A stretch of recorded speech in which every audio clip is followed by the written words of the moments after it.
புதுச்சேரியில் மாநில அரசின் ஆலோசனை பெற்று துணைநிலை ஆளுநர் கிரண்பேடி செயல்பட வேண்டும் என அம்மாநில துறைமுகத்துறை அமைச்சர் கந்தசாமி வலியுறுத்தியுள்ளார்.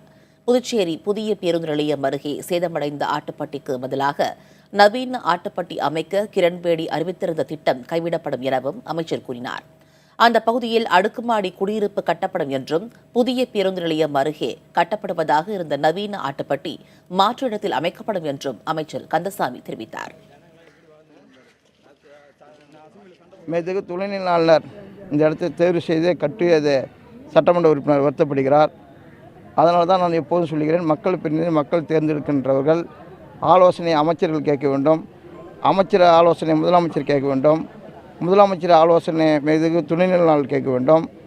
அப்போது அதிகாரிகளும் அரசும் சேர்ந்து ஏழை மக்கள் முன்னேற்றத்துக்கும் மாநில முன்னேற்றத்துக்கும் கொண்டு வர முடியும்னு பல தடவை நான் கேட்டுக்கொண்டிருக்கிறேன்.